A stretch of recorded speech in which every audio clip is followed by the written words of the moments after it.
Hello and a warm welcome to Federal Special Program Capital Beat. With Diwali and Kali Puja over, West Bengal BJP has begun preparations to set up more than 1,000 Citizenship Amendment Act camps across the state. Now, this comes ahead of the Special Intensive Revision, that is SIR, of the electoral roll in the state.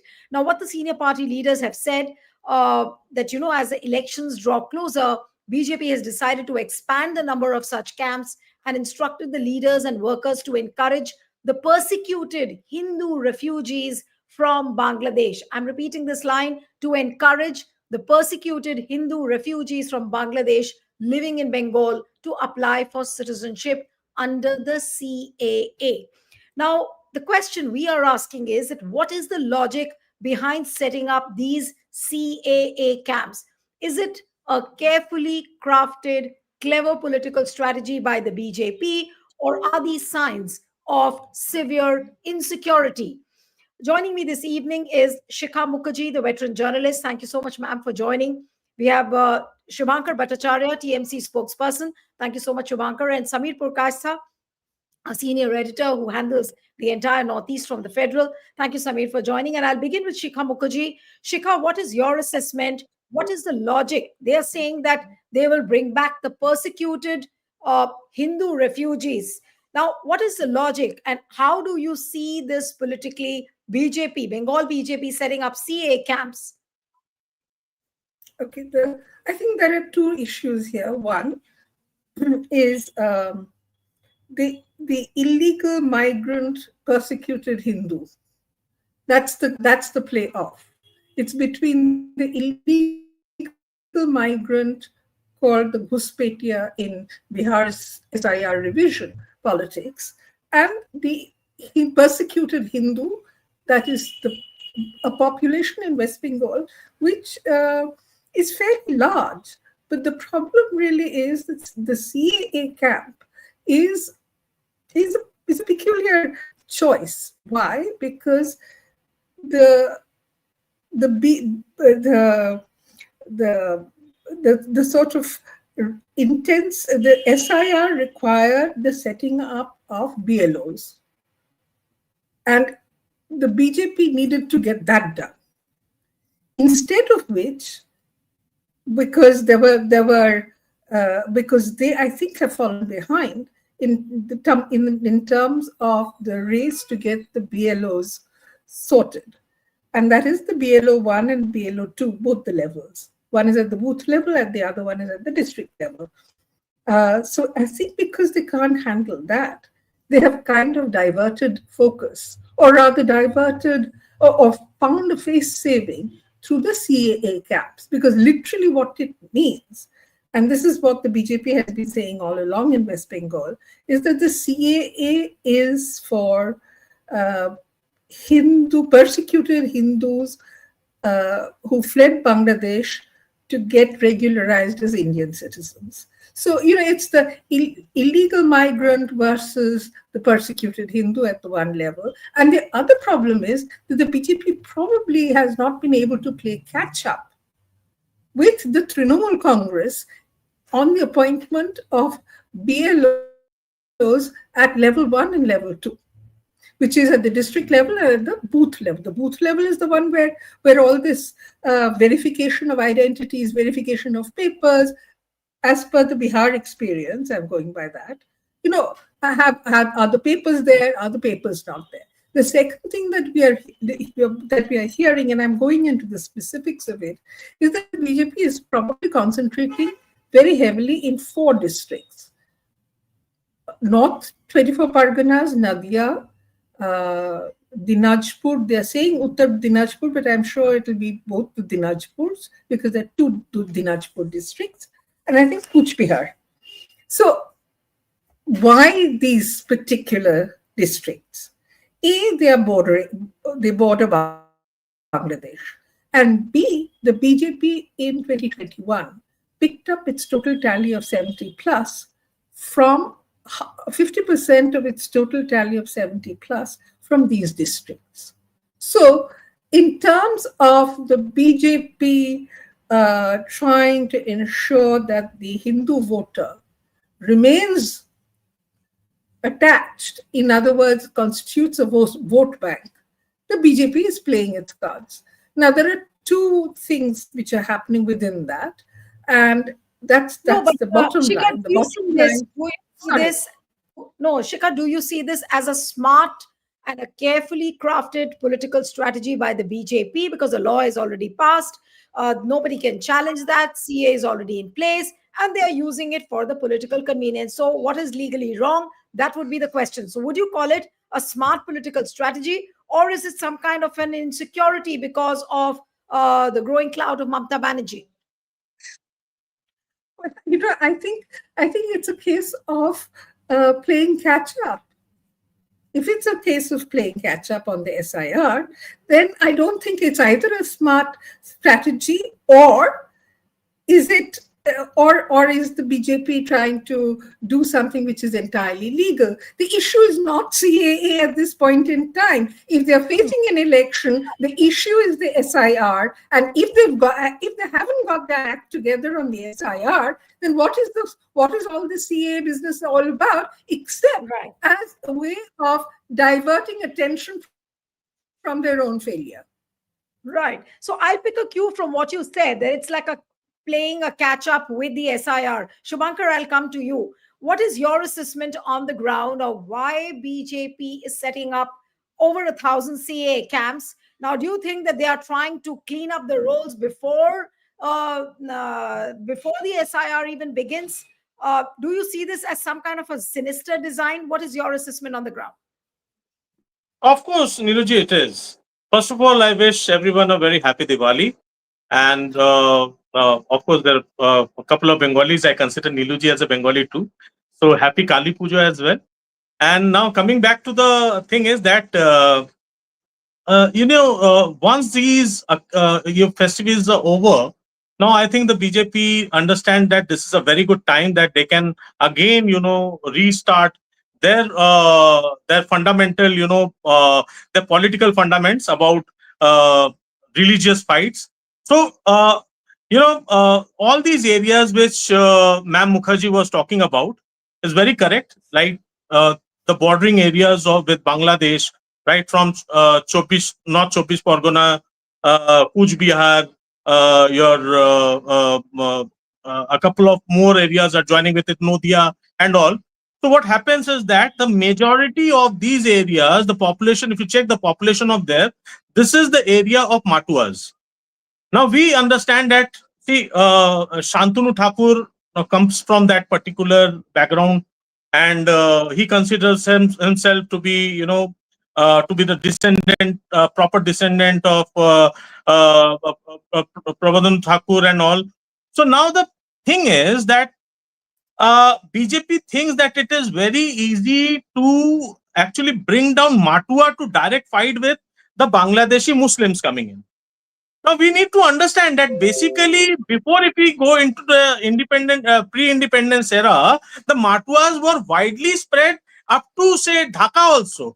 We had Matuas all over there from your Moimon Singh, and these all areas were covered with. We had a larger portion of Matuas over there who are still, I think, resident before the refugees actually came in.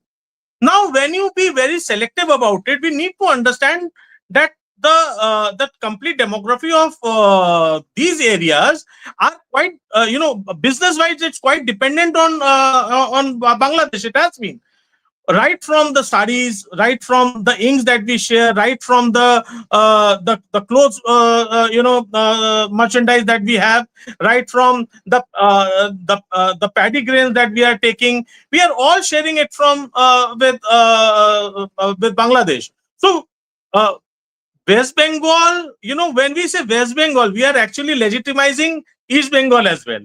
Why don't you call it Bengal only? So somehow that relationship still exists. In fact, if I go to my forefathers, I'll find my ancestors coming from probably from Dhaka. We used to, Ma'am Mukherjee might agree with me. We call the segments, we have Bangali and Bangals. Bangal means that people who are coming from, from the Bangladesh side. Because that time it was not like this, and still we don't have a relationship. We've never had a relationship like You are India, saying, Pakistan. you So are saying this is, do you see this as a direct effort where they are trying to segregate the Bangladeshis from the Bengalis?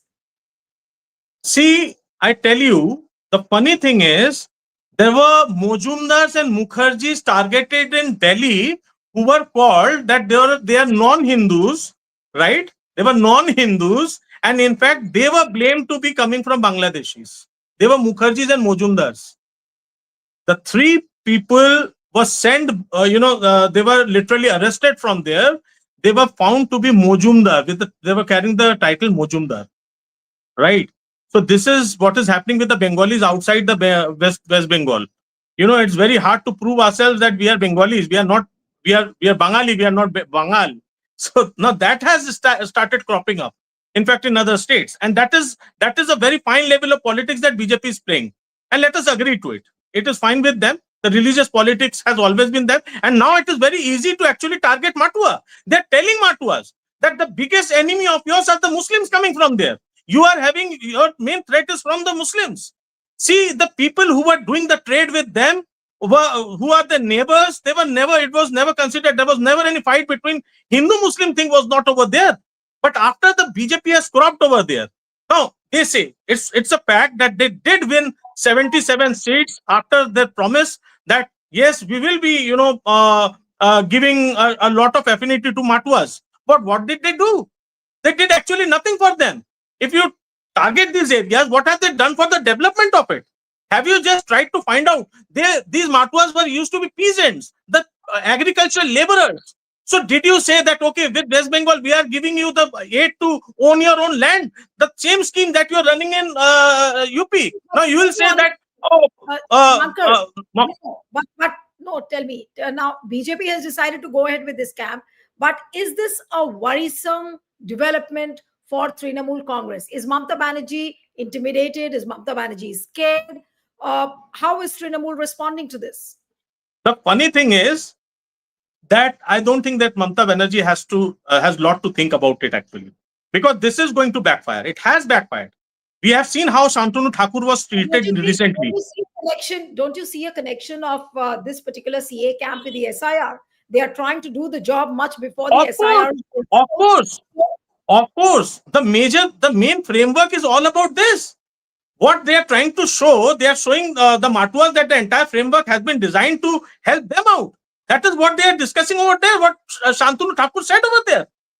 Ki eta to Matuaদের help করার জন্য করা হচ্ছে. No, that is false. There is nothing like that. The issue is it was all designed. See, first of all, they targeted this the last the Muslim festival they were having the last time the Eid was there. They tried to push Matua to have a direct fight with them. The sponsored, there were some sponsored goons who went over there and they targeted some mosques over there. But what had happened? When Shantanu Thakur himself, visited that areas, the same community stood with black flags and they asked Shantanu Thakur to go back. So that is the type of connection they are trying to build with them. So I don't think that Mamata Banerjee has to think a lot about it because it is going to backfire. Secondly, when you connect it with the SIR thing, the SIR complete thing has been designed to basically delete the names, to delete where you think that the your opponents are going to have a leverage. That is what you are trying to edit. That is what you are trying to curtail. So it is not about pushing the entire framework. It is being shown that okay, now it is all under the framework of CAA. It's called CAA camp. So CAA camp is not about providing somebody, a citizenship to somebody, but it is about editing the citizenship as well. You're doing that. You're bringing in those edits. You're asking for those documents which are pre-existent, and in fact, you're not recognizing your own documents, the set of documents that has been ruled by all banks of yours. They ask for the KYC. You don't recognize Aadhaar. Now the Supreme Court had to step in, and now you're going back on your words. That is what is happening. So there hasn't been any connect. Apart of it, a sinister idea of bringing CAA over here just to edit the NRC. No, what I want to ask you is that does it increase or enhance the complication as far as the documents are concerned? Because now Are people going to be asked for more documents? Now, in the case of Bihar SIR, you had about 11 or 12 set of documents. That to Aadhaar was acceptable only when the courts intervened. Now, with these CAA camps, what are the kind of documents now which they want from the people in West Bengal? Yep. You know what is happening. That see, the center never pulled back the central forces out of West Bengal. They're still stationed over there at the name of that. Okay, these are the some there are bordering areas. You might be. I think Ma'am Mukherjee will agree with me. There are bordering neighborhoods in which the back door falls in West in Bangladesh. The front door is in West Bengal. So this is the kind of and such kind of residential areas are not one. You will be astonished. It's over 500 residential areas has been covered under the last land survey that was done. What have you done about it? 40,000 square kilometer was recognized that these are the complicated areas where you can't have a boundary. Basically, you cannot have a border just because already it is populated. You are covering a densely populated area, half of which is in West Bengal, half of which is in Bangladesh. So now you're talking about those people to have documentation of where.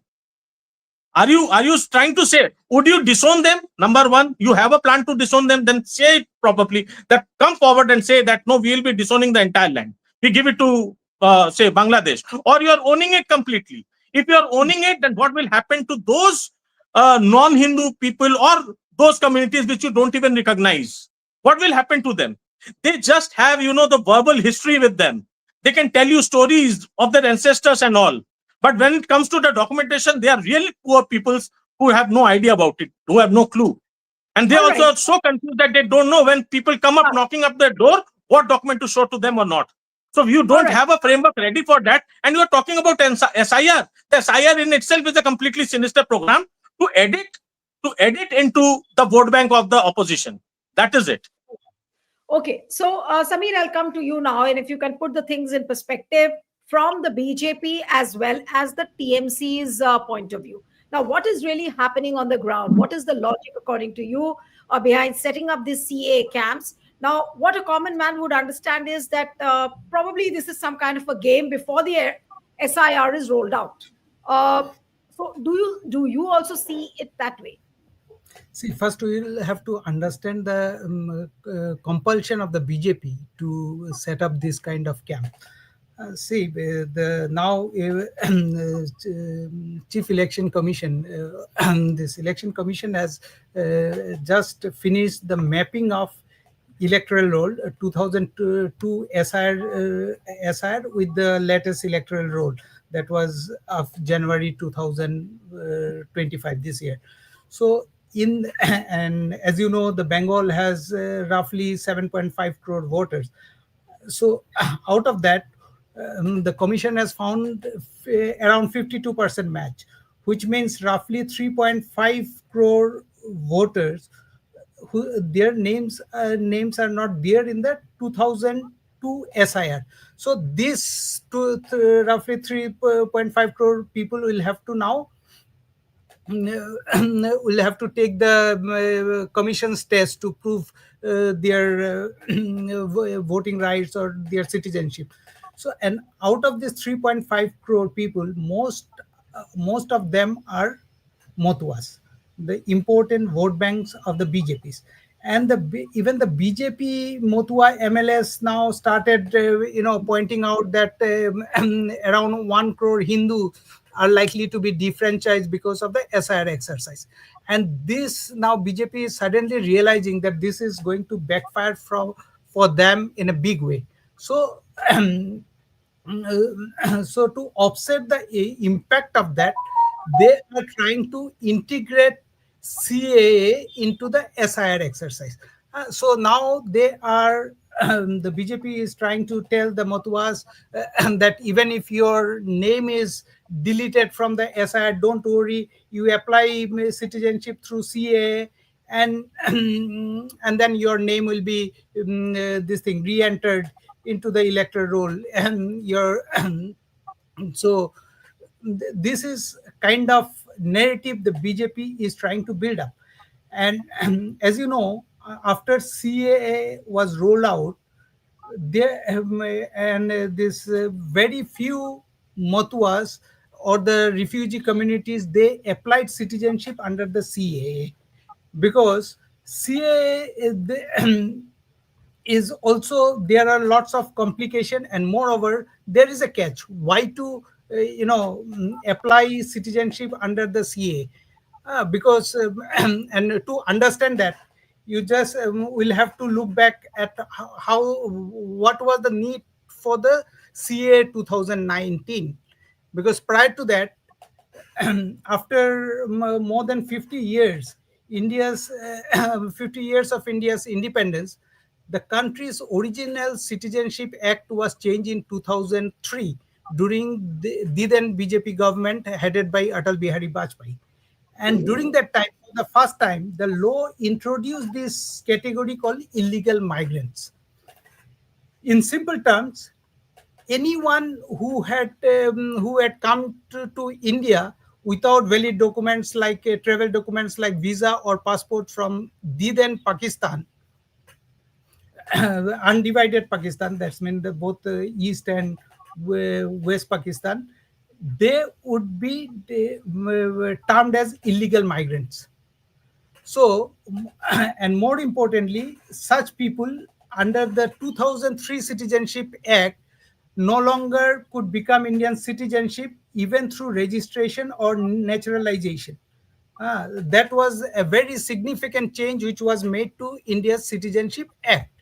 Before that, before that change, anyone, Hindu, Sikhs, and others who had come from Pakistan, unified Pakistan, that is today's Pakistan and Bangladesh, could eventually be accepted as Indian citizens, and many of them were, as you know, many of them had been living in India for decades, and naturally they became a citizen of India.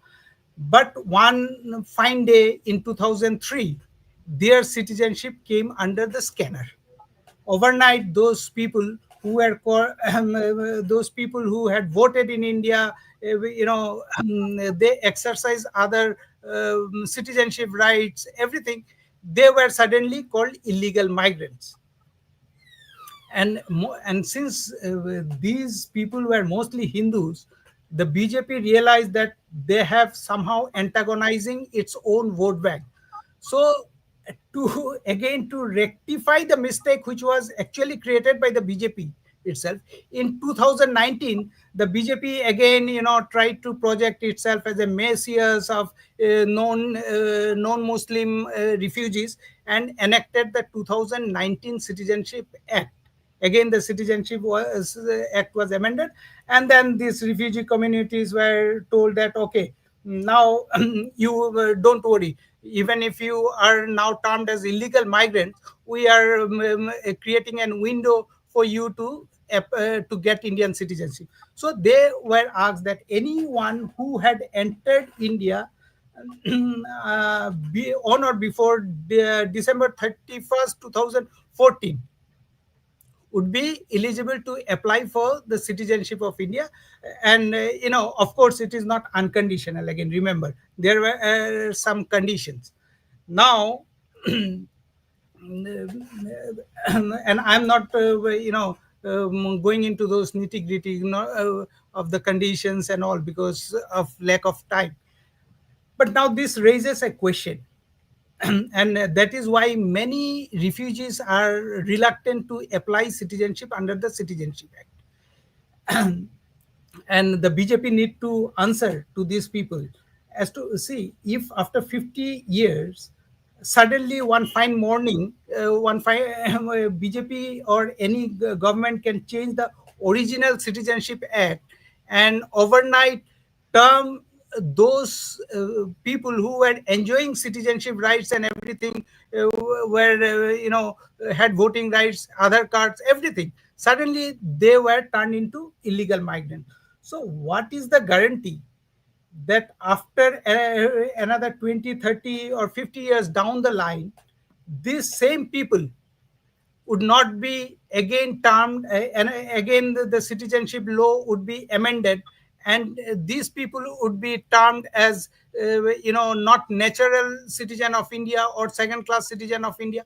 Because after all, to get citizenship under the Citizenship Act CA 2009, they have to giving in writing virtually that they entered India illegal without valid documents. So once you accept this, that yes, I'm an illegal migrant, and then you take the citizenship through backdoor, then what is the guarantee that for 20, 50 years down the line, another government will not,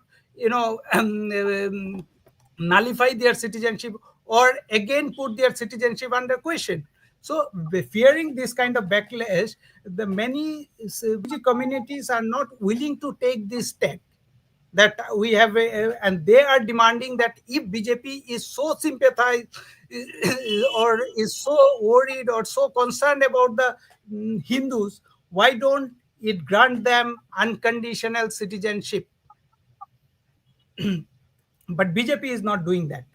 and and now after the this SIR exercise, as you know, those people whose name is not there in the 2002 SIR list, now they will have to prove that either of their parents' name is there in the voter list, in the 2002 list.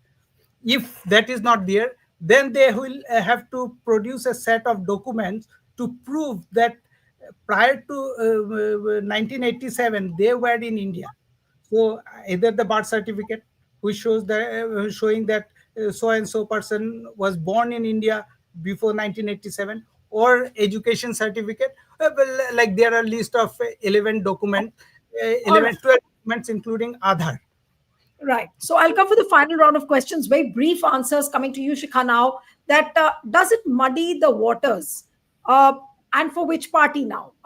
Is it a scary sign for the TMC, or BJP will try and polarize, or I don't know how they'll manage this, but what is the kind of impact you see of this? Very briefly, if you could tell us.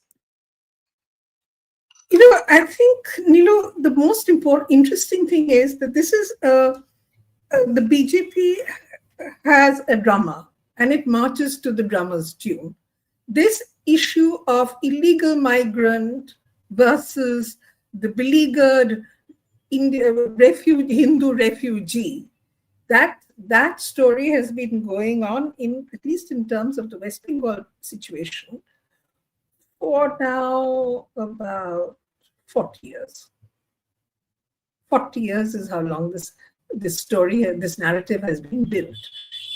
When Mr. Advani was the Home Minister, we had these dramatic visuals of Bangladeshis being detected in Mumbai's Jhaveri Bazaar or in Gujarat's Surat, and then being deported, tied up in ropes and then being deported, as it were, because they were all Bangladeshis and all illegal at that point in time. And I'm talking about the late 1990s. So from there on, you've had this narrative sort of developing of the BJP creating a division within the people of West Bengal, that there is us and there is them. And the them is the illegal migrant who is invariably a Muslim and who is invariably nowadays Rohingya after the Jharkhand election. So how is it playing out? We've seen how it has played out in 2021. We've seen how it has played out in 2016. We've seen how it has played out in 2024. Because in 2024, this is exactly the same narrative. Maybe the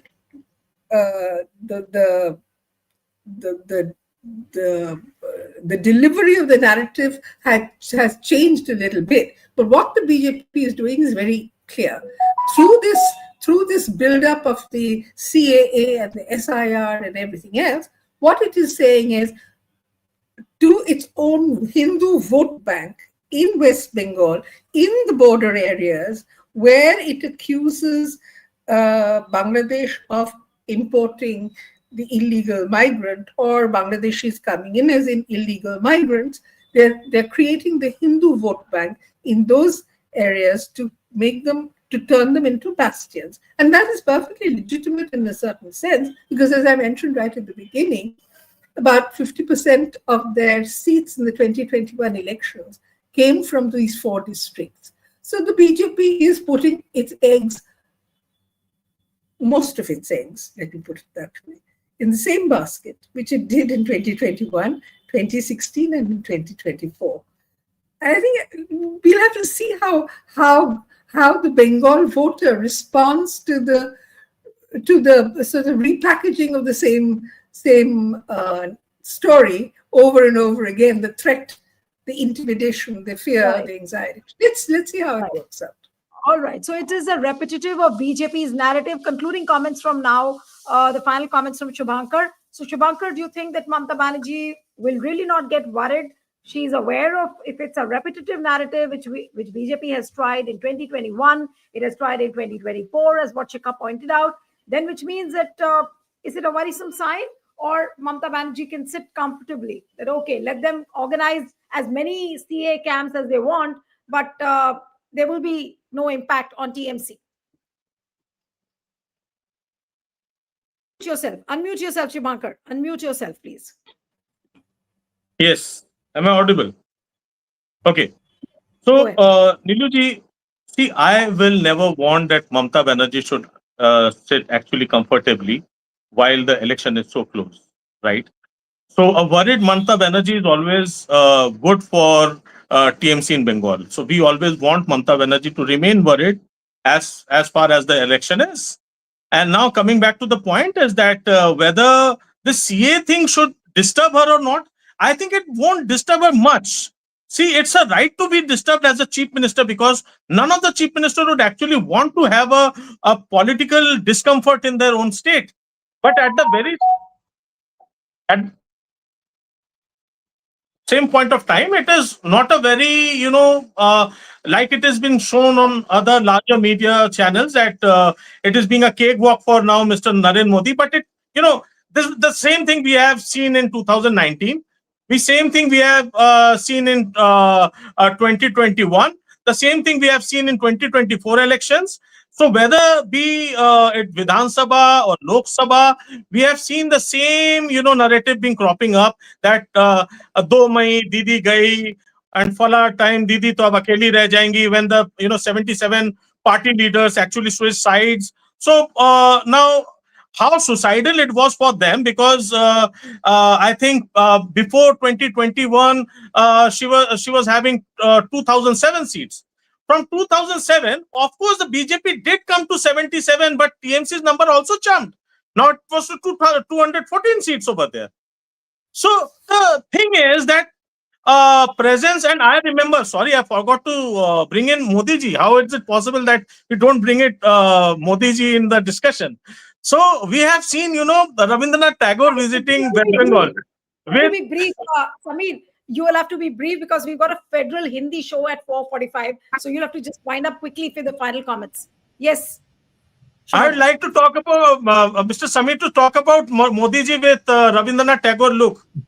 Let's get to the final comments from Samir. Samir, just wind up briefly. This is a very tricky situation for both the BJP and the TMC. See, BJP, we know that they are playing with the fire, because ultimately their core vote bank might get affected because of the SI. For the TMC, see, all these years the TMC has conveyed to the Motuas that don't worry, we are there to protect you. But if their name, if they are defranchised, if their names are deleted from the voter list, it might send across wrong kind of signals to the entire Hindu community also. So we'll have to wait and watch, and that's why one quick clarification, Samir.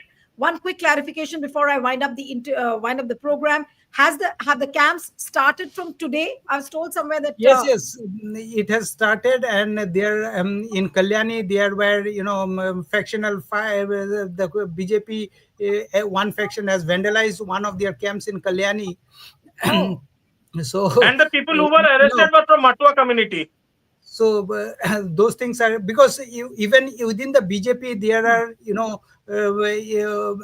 conflicting views about Right. the CAA. And the TMC, as for TMC is also hitting the street in November. Right. In mid-November, Mamata Banerjee will hold a rally in Kolkata against Right. SIR. Right. So, which means that in the coming days, as long as this camp continues, and BJP is planning to hold about 1,000, more than 1,000 CA camps across the bordering districts of West Bengal. So, one cannot dismiss these optics of violence played out on both sides, whether it is BJP or TMC. So, one will have to wait and watch. And all this is happening much before the hyped SIR will be rolled out. So, lots going to happen in West Bengal. It's an action-packed state, so we'll have to wait and watch how things unfold there. We'll have to end it here. Thank you so much, Shikha Mukherjee, Shubhankar Bhattacharya. Sameer, thank you very much for joining. Thank you.